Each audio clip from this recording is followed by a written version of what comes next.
ন্যাড়া গলায় এসে সমীরনকে উচিত শিক্ষা দিল পারুল। হ্যাঁ বন্ধুরা, এমনটাই দেখা যাবে, তাই সম্পূর্ণ জানতে ভিডিওটিতে লাইক দিয়ে চ্যানেলটি সাবস্ক্রাইব করে দেখতে থাকুন।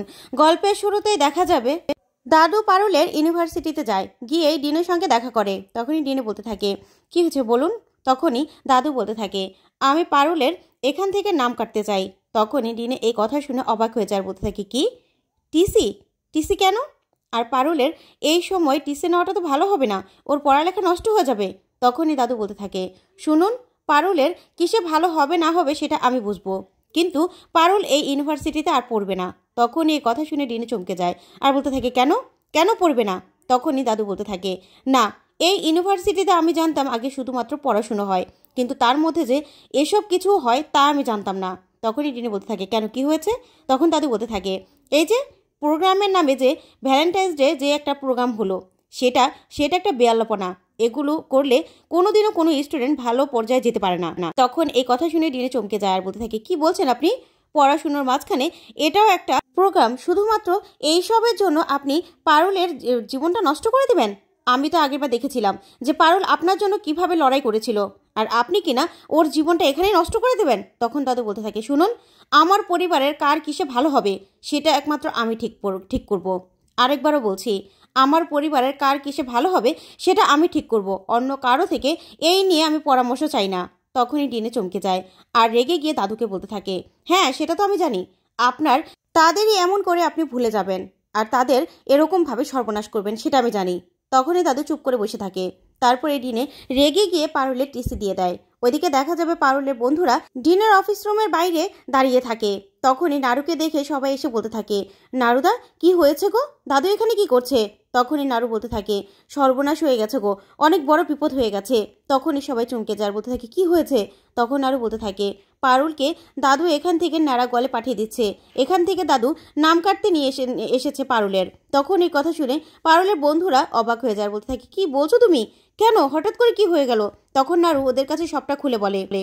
অন্যদিকে দেখা যাবে পারুলকে পারুলের মা বলতে থাকে, পারুল, তোকে আমি বারবার করে বলেছিলাম যে বেশি বেশি মুখে মুখে কথা বলিস না, এখন কি হলো দেখলি তো? তখনই বৌমণি বলতে থাকে, না না মাসিমা, পারুলের এতে কোনো দোষ নেই, সেটা আমি জানি, প্লিজ ওকে বাড়িতে নিয়ে আপনারা বকাঝকা করবেন না। তারপরে বৌমণি পারুলকে বলতে থাকে, পারুল, তুমি কিন্তু ভালো করে পড়াশুনো করো, তোমার কথা না খুব মনে পড়বে জানো তো।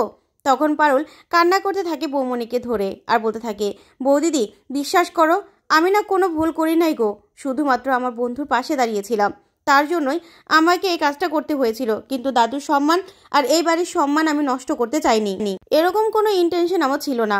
তখনই বৌদিদি অবাক হয়ে তাকিয়ে থাকে পারুলের দিকে আর বলতে থাকে, আমি জানি পারুল, আমি জানি তুমি কোনো ভুল করতে পারো না। তখন পারুল কান্না করতে থাকে। ওইদিকে দেখা যাবে তখনই দাদু এসে বলতে থাকে, কই পারুল, তো জামা কাপড় গুছানো হলো? তখন পারুলের মা বলতে থাকে, ওই তো কাকাবাবু চলে এসেছে, চল চল আমাদের বেরোতে হবে। তারপরে পারুলের কাপড় চোপড় নিয়ে ওরা নেমে আসে। ওইদিকে দেখা যাবে পারুল নেমে আসে। তারপরে দাদুকে পারুল বলতে থাকে, দাদু, আমাকে কিছু বলার সুযোগই দিলেন না। আমি তো সত্যিটাই বলতে চেয়েছিলাম, কিন্তু আপনি আমাকে কোনো কিছু বলার সুযোগ দিলেন না। তখন দাদু টিসিটা পারুলের হাতে ধরিয়ে দেয় আর বলতে থাকে, এটা তোর ট্রান্সফার সার্টিফিকেট, আশা করছি তোর ওখানে ভর্তি হতে কোনো প্রবলেম হবে না। তখনই পারুল অবাক হয়ে যায়। তারপরে পারুল কান্না করতে থাকে।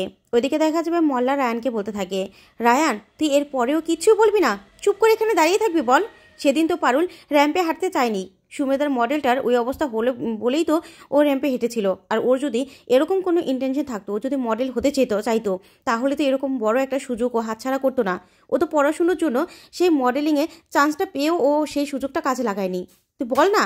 তখনই রায়ান বলতে থাকে, আমি কি বলবো বলতো? আমি কি কিছু বলতে পারবো?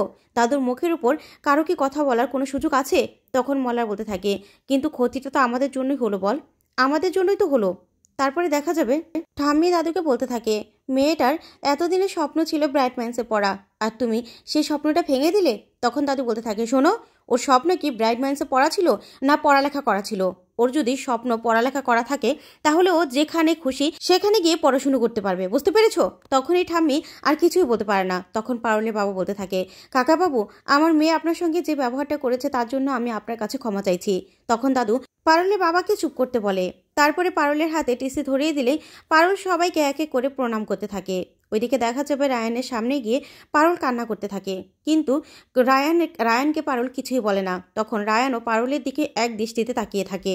তারপর দেখা যাবে পারুল বাড়ি থেকে বেরিয়ে যায়। দাদু কিছুই বলে না, পারুলের দিকে তাকায়ও না। তারপর দেখা যাবে যখনই দরজা খুলে পারুল বাইরে আসে, তখনই ওর বন্ধুদেরকে দেখে পারুল চমকে যায়, বলতে থাকে তোমরা এখানে? তখন সুমেধা বলতে থাকে, পারুল আমার জন্যই তোমার এই অবস্থা হলো। সেদিন যদি আমি কান্নাকাটি না করতাম তাহলে কিন্তু তুমি আমার জন্য এত বড় রিস্কটা নিতে না। তখন পারুল বলতে থাকে, না না সুমেধা, কি বলছো তুমি? একটা বিপদে পড়েছিলে, সেই বিপদটা আমরা সাকসেসফুলি হ্যান্ডেল করেছিলাম, আর তার জন্য যদি এরকম পরিণাম হয় সেটা তো তোমার কোনো দোষ নেই। তখনই পারুল কান্না করতে থাকে আর বলতে থাকে, বিশ্বাস করো, এই শহর, এই কলেজ, এই বাড়ি এই ছেড়ে আমার কোথাও যাওয়ার কোনো ইচ্ছে নেই। তখনই রায়ন সেখানে এসে দাঁড়ায়। তখনই পারুলের বন্ধুরা বলতে থাকে, পারুল তুমি এখানে থেকে যাও না, তুমি এই ভার্সিটিতেই পড়বে, আমরা তোমার থাকা খাওয়ার সকল খরচ চালাবো। প্লিজ তুমি শুধুমাত্র বলো যে তুমি এখানে থাকতে চাও, তাহলে তোমার হয়ে লড়াইটা আমরা করব। তখন পারুল বলতে থাকে, না, আমি ইচ্ছে করলে এখানে থাকতে পারতাম, কিন্তু দাদু আমার গুরুজন, তাকে আমি অনেক সম্মান করি, তাকে আমি কখনো কষ্ট দিতে পারবো না, বুঝতে পেরেছো? তারপরেই পারুল সুমেধাদের বলতে থাকে, তোমরা আমাকে ভুলে যাবে না তো? তখনই সবাই জড়িয়ে ধরে পারুলকে কান্না করতে থাকে আর পারুলও কান্না করতে থাকে। হঠাৎ করে পারুল রায়ানকে দেখতে পায়। রায়ানকে দেখে রায়ানের কাছে যায় আর গিয়ে বলতে থাকে, নে এবার খুশি হয়েছিস তো? এত দিনের ইচ্ছে তোর পূরণ হচ্ছে আজকে। এই বাড়ি থেকে, তোর কলেজ থেকে, তোর স্পেস থেকে, সব জায়গা থেকে আমি চলে যাচ্ছি। তুই এবার শান্তি মতো সব জায়গায় থাকতে পারবি তো? তোর খুব ইচ্ছে ছিল তো যে আমি এ বাড়ি থেকে চলে যাই? আচ্ছা দাদুলাতি, তোকে তো আমি কোনোদিনও কোনো ক্ষতি করিনি। তোর কোনো ক্ষতি করেছিলাম কি আমি? তোর তো সব কিছু চলছিল, তোর পড়াশুনো, তোর প্রেম, তোর সব কিছু। তাহলে এই পিঠ পিছে ছুরিটা কেন মারলি তুই? কেন মারলি? তখন এই কথাতেই রায়ান অবাক হয়ে পারুলের দিকে তাকিয়ে থাকে। তখন পারুল বলতে থাকে, দেখ আমি চলে যাচ্ছি সারা জীবনের জন্য তোর বাড়ি থেকে, তোর জীবন থেকে। এই কথা বলে পারুল সেখান থেকে বেরিয়ে চলে যায়। তখনই পারুলের বাবা বলতে থাকে, পারুল চল, ট্রেনটা মিস করবো যে। তারপরে পারুলকে নিয়ে পারুলের বাবা মা বেরিয়ে চলে যায়। ওইদিকে দেখা যাবে সমীরনও জেল থেকে ছাড়া পায়। তখনই সমীরনের মামা সেখানে লোকজন নিয়ে আর সমীরনের জন্য মালা নিয়ে দাঁড়িয়ে থাকে। তারপরে সমীরন জেল থেকে ছাড়া পেয়ে আসলেই সমীরনের মামা বলতে থাকে, ভাগ্নে তুই কেমন আছিস? তখনই সমীরন বলতে থাকে, ঝাক্কা ছাচি মামা, এতদিন আমাকে আটকে রেখেছিল, এর থেকে বেশি আটকে রাখা যায় নাকি? তারপরে সমীরনের মামা সমীরনকে মালা পরিয়ে দেয় আর ডাব দেয় খেতে। তখন সমীরন খেতে থাকে আর ওর বন্ধুবান্ধব সবার সাথে নাচ করতে থাকে। তারপরে সমীরনের মামাকে বলতে থাকে, মামা পারুলের কি খবর গো? ওইদিকে পারুল ওর বাবা মাকে নিয়ে ভ্যানে করে আসছিল। তখনই সামনে ভিড় দেখে পারুল বলতে থাকে, এখানে এত ভিড় কেন? তখনই ভ্যানওয়ালা বলতে থাকে, আজকে তো ওই যে সমীরন বেটা আজকে ছাড়া পেয়েছে জেল থেকে। তখনই পারুল দাঁড়িয়ে পড়ে আর বলতে থাকে, কি ও ছাড়া পেয়েছে বলে এরকম করে রাস্তায় জ্যাম লাগিয়ে তারপরে নাচানাচি করবে?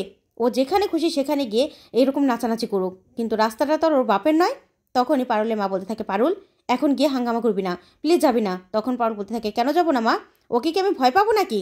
আমি ন্যাড়া গোয়ালে চলে এসেছি, আমি ওকে ভয় পাই না। এই বলে পারুল এগিয়ে যায়। তখনই সমীরনের মামা সমীরনকে বলতে থাকে, সমীরন দেখ পারুল। তখনই সমীরন পারুলের কাছে এগিয়ে আসে আর এসে বলতে থাকে, কিরে শ্বশুর ঘর থেকে তাড়িয়ে দিল নাকি? দেখ ভালোই হয়েছে, তোকেও শ্বশুর ঘর থেকে তাড়িয়ে দিয়েছে আর আমিও মামা বাড়ি থেকে বেরিয়ে গেছি। আগেরবার তো তোর বর তোকে বাঁচিয়েছিল, এবার আমার হাত থেকে তোকে কে বাঁচাবে রে? আহত বাঘ বেশি ডেঞ্জারাস হয়। তখনই পারুল বলতে থাকে, শোন বাবা ভুবনেশ্বর আমার পাশে থাকলে এই পারুল একাই যথেষ্ট, বুঝতে পেরেছিস? তোদের মতো সমীরনকে শিক্ষা দিতে এই পারুল চক্রবর্তী একাই পারে। এই বলে পারুল বলতে থাকে, রাস্তাটা খালি কর, এখনই খালি কর। তারপরে এই বলে পারুল সেখান থেকে চলে যায়। তখন সমীরন অবাক হয়ে তাকিয়ে থাকে। তো বন্ধুরা আজকের আপডেটটি কেমন লাগলো কমেন্ট করে জানাও। ধন্যবাদ।